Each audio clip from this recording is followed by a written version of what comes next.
J'ai un micro sur moi, hein, je te rappelle après. Hein. Comment ça va? Ça va bien? Ouais. Une belle image. Belle image de la ville d'Evry. Vous me quelques blancs. Non, quelques blancs, quelques white, quelques blancos.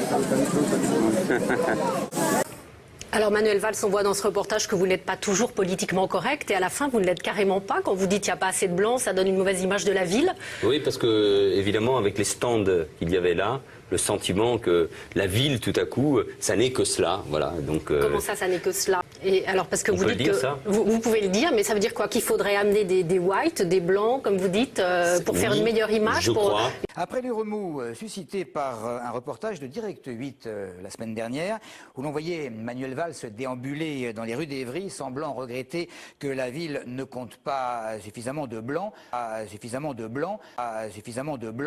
La laïcité, c'est le synonyme du vivre ensemble, du respect. Ça n'est pas la négation des religions, c'est la raison pour laquelle nous devons favoriser l'émancipation, par exemple.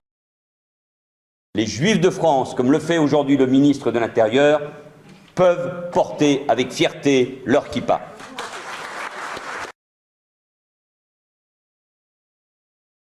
Le voile restera pour moi et doit rester pour la République un combat essentiel. Excusez-moi, qu'est-ce qui se passe, mesdames? Qu'est-ce qui se passe? Qu'est-ce qui se passe? Je vais vous expliquer, madame. Il y a une dame en foulard, donc on nous a contrôlés, on a nos papiers, il y a tout ce qu'il faut. On est en règle? On est en règle, mais on nous dit de quitter les lieux. Il n'y a que nous qui devons quitter les lieux. Alors c'était une journée où on était venu accompagner notre oncle qui vient pour du tourisme. Et voilà ce qui se passe. Allez, s'il vous plaît. Et là, on est obligé d'aller. Allez, c'est bon. Attention à vous derrière, attention à vous. Regardez un peu la France. Regardez la France. La laïcité, c'est le synonyme du vivre ensemble, du respect. Ça n'est pas la négation des religions. Comme par hasard, que des Maghrébins, parce qu'il y a 50 000 touristes qui viennent tout le temps ici. Hein. Je suis venue juste pour apprécier ce qui est là, mais là, elle ne nous laisse pas passer parce que la dame qui a vu qu'il est voilée, quoi. Je sais pas pourquoi. Vous ne pouvez pas aller sur la plage de Sangalero? Bah apparemment non. Interdit de séjour là-bas. Le voile restera pour moi et doit rester pour la République un combat essentiel. Monsieur Valls, dire des choses sensiblement similaires à ce que dit Sarkozy. La force de Sarkozy, c'est d'avoir marché même sur les plates-bandes de ce que vous pouviez dire et de ne pas donner l'impression aux gens qu'il y a une différence entre les deux politiques. Non, il n'y a pas de vraie politique alternative de gauche. En tout cas, pas les Juifs de France, comme le fait aujourd'hui le ministre de l'Intérieur, peuvent porter avec fierté leur kippa. Par ma femme, je suis lié de manière éternelle à la communauté juive et à Israël. Quand même, merde, quand même. Très bien comment Monsieur Valls, qui a l'air de perdre un peu ses nerfs, à vrai dire, qui a l'air de s'inquiéter, je pense qu'il ferait mieux de s'attaquer aux vrais problèmes et aux vrais problèmes. Mais écoutez, si on regarde cette fameuse courbe et les chiffres mois par mois, en novembre, le nombre de chômeurs est lui reparti à la hausse de 0,5% pour s'établir à un niveau record de 3 293 000. Le Valls ferait mieux de s'occuper de l'insécurité. Ces 12 derniers mois, les atteintes à l'intégrité physique auraient progressé de 2,9%, les atteintes aux biens de 3,5%, plus 10,4% pour les violences sexuelles, plus 9,3% pour les cambriolages. Et ce n'est pas tout. Dans le même temps, toujours selon le Figaro, les taux d'élucidation sont en baisse, comme l'activité des policiers et gendarmes, et les patrouilles sont moins fréquentes. Et j'espère que Monsieur Valls ne fera pas, comme il a tellement l'habitude de le faire, n'appellera pas certaines de ses forces de l'ordre à provoquer les manifestants, comme nous l'avons vu sur Facebook et dans les nombreux reportages, heureusement que nous avons Internet, où nous voyons en effet des forces de l'ordre qui provoquent...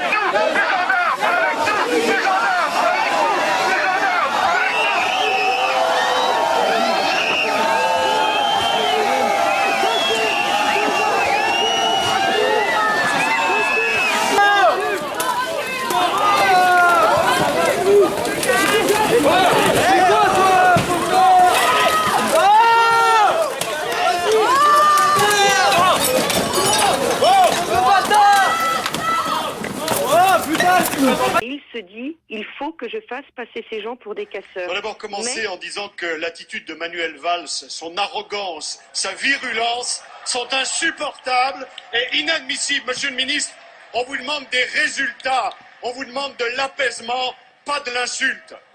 Monsieur le Premier ministre, dans votre réponse tout à l'heure à notre ami Monsieur Brottes, vous appeliez des faits. Je vais vous en donner quelques-uns. Vous aviez promis la croissance, elle est à 0, mais ce n'est pas de votre faute. Vous aviez promis de l'emploi et le chômage va battre son record historique. Mais ce n'est pas de votre faute. Vous aviez promis le pouvoir d'achat et pour la première fois dans notre pays depuis 30 ans, le pouvoir d'achat a baissé, mais ce n'est pas de votre faute. Vous aviez promis de faire payer les riches, mais les riches sont partis et c'est les classes moyennes qui payent, mais ce n'est pas de votre faute. Vous aviez promis de mettre la finance internationale à genoux, mais c'est vous qui êtes à genoux devant la finance internationale pour qu'elle comble nos déficits, mais c'est pas de votre faute. Vous aviez promis la République irréprochable et vous avez osé nommer Ségolène Royal à la tête d'une banque publique, mais c'est pas de votre faute. Vous nous aviez promis une majorité exemplaire et toute la France sait ce qu'il en est de votre majorité exemplaire, mais c'est toujours pas de votre faute. Monsieur le Premier ministre, c'est pas une boîte à outils qui vous a donné le président, c'est une boîte à gifles. Et dans cette boîte à gifles, il reste encore quelques perles, comme le cumul des mandats.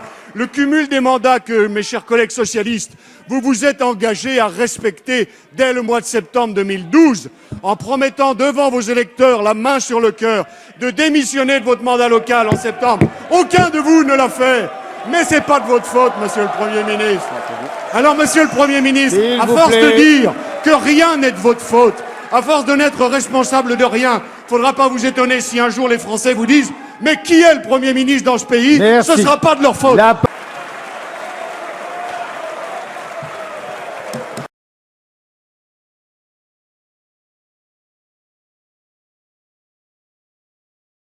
Le voile restera pour moi et doit rester pour la République un combat essentiel.